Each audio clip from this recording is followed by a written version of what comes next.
Hi, this is the Viewing Documents module in AdvancedMD for Medicom Management Services. This, I'm starting right where we left off on the last module, which is looking at Donald Duck's chart and seeing the items that are over to the left. And now we're going to actually look at some of those items and see how we can view them. Before I do that, there's one thing I want to point out.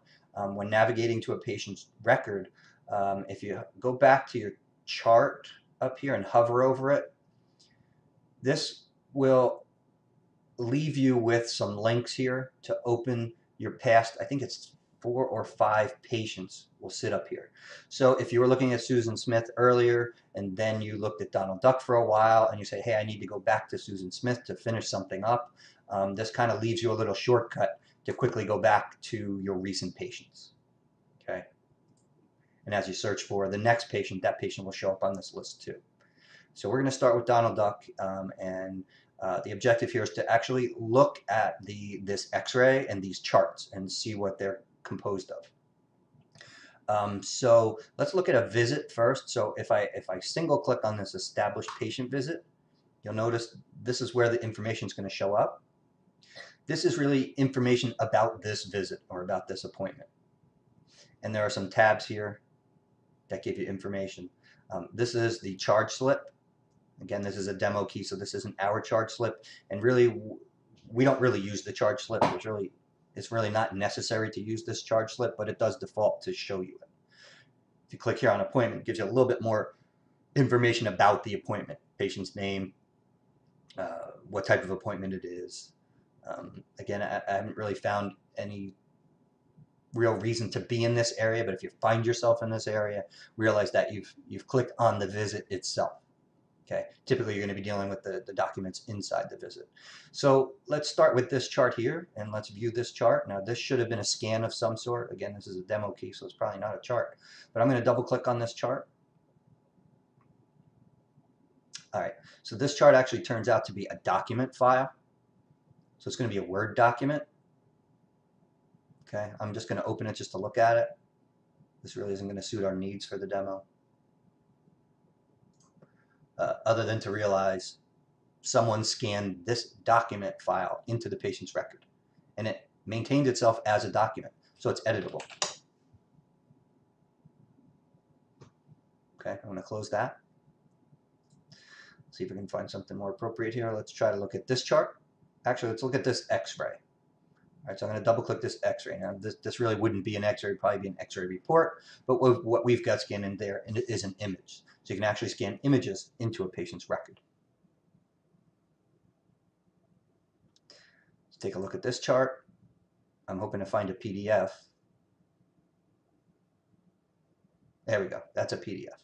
Okay, the reason I was looking for a PDF is because when we scan our old charts, or when we scan the charts that we're using currently into the system, they show up as PDFs.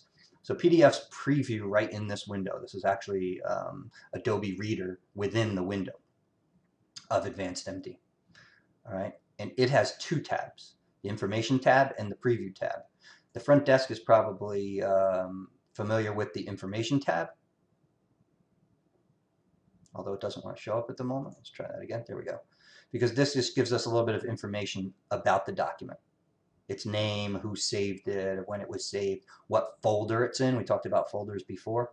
These are just defaulting to other.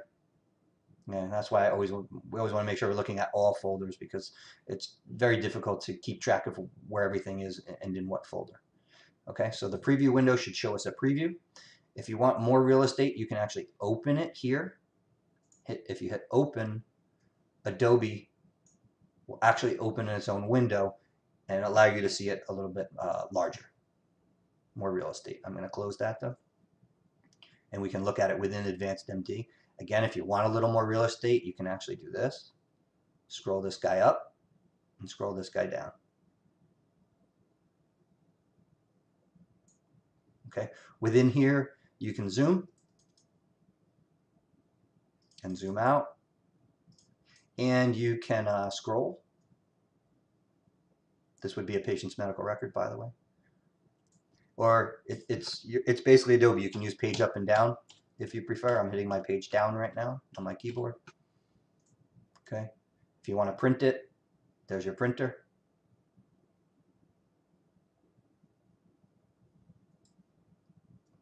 Okay. Now, what we typically would be doing is actually signing off on this. You would scan in, say, a lab result or an x-ray result, or these old paper charts needs to be signed off on. So we would be reviewing this chart. If everything looks good, the physician or the physician assistant, it's usually the physician, is responsible for signing off on this chart. Okay, so the sign button is right here. And it asks you for your sign-off password. The sign-off password is not the same password that you use to log in. This is the electronic record sign-off password. Okay, and the managers should know because they set it initially where it is. And I can show you how to change it later. So I'm going to sign off on this document,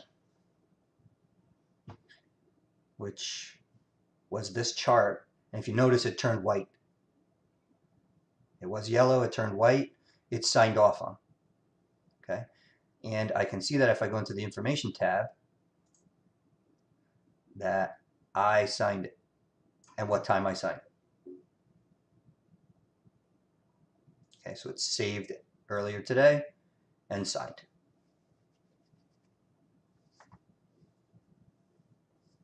Okay, again, back to the preview window.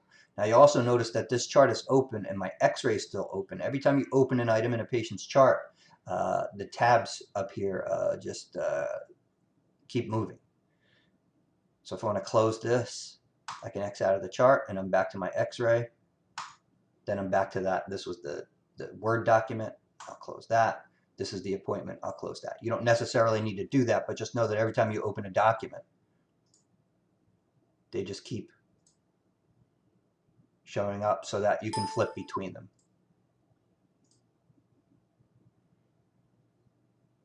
And there may be a maximum to that. I'm not even sure.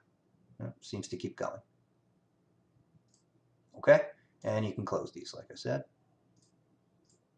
if you need to. Okay, so that's viewing documents within a patient's medical record, or within a patient's viewing charts within a patient's medical record and signing off on them. More frequently, what the physicians are probably going to do is once you're back home, you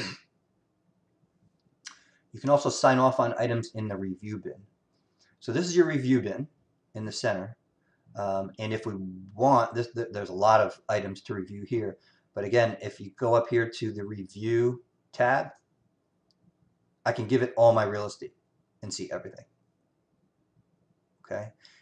And let's use Donald Duck as an example here.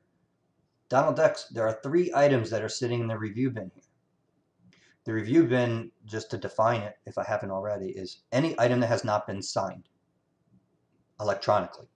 Okay, the system doesn't know that you signed it on paper. The system needs to know that it was reviewed by someone electronically and belongs where it is. Belongs to Donald Duck. You're really attesting that this chart belongs to Donald Duck more than anything, if you had already signed it on paper. Once it's an electronic health record, that's a different story. You can only sign electronically. But the other thing you're doing is signing off that you reviewed lab results. So if I look at this lab result here, as far as it looks to anyone from the outside, no one's ever looked at this. No one's signed off on it. No one did anything about it. They're just lab results sitting here. So we're going to look at Donald Duck's chart. So again, he's got 3 items here that are not signed. If I double click this one, it actually brings me to Donald Duck and tries to open that item. Now this is a Word document. I don't want to open the Word document, but typically this would be a PDF and it would open in here. Okay, and if you look over here, there are 3 items, 3 charts that haven't been signed for Donald Duck. Okay, so there are 2 ways to sign items. I can come in here and look at each one, or I'm going to take you back and show you how to sign it from this screen. I went back home. Here's Donald Duck. If I don't want to look at the item and I just want to sign off on it, I can click Sign.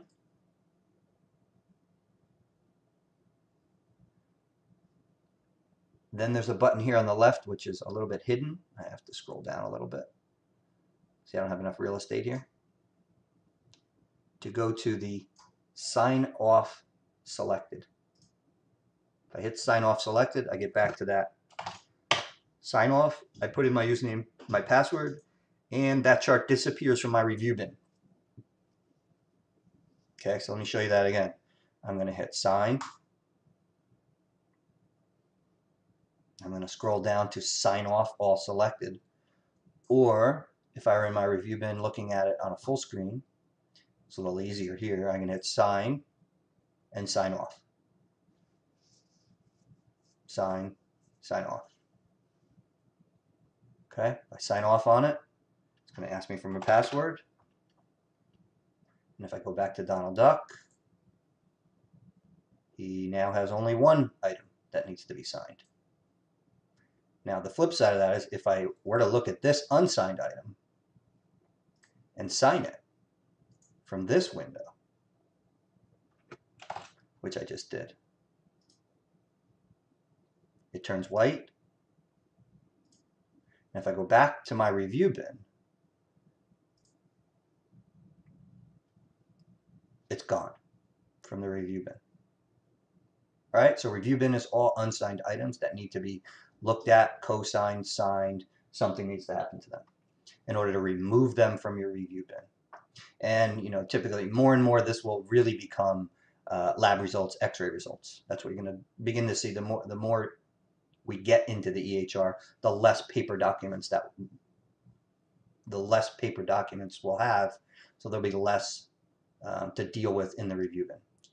Should end up being very little actually. Okay. I'm going to go back home. And there we are.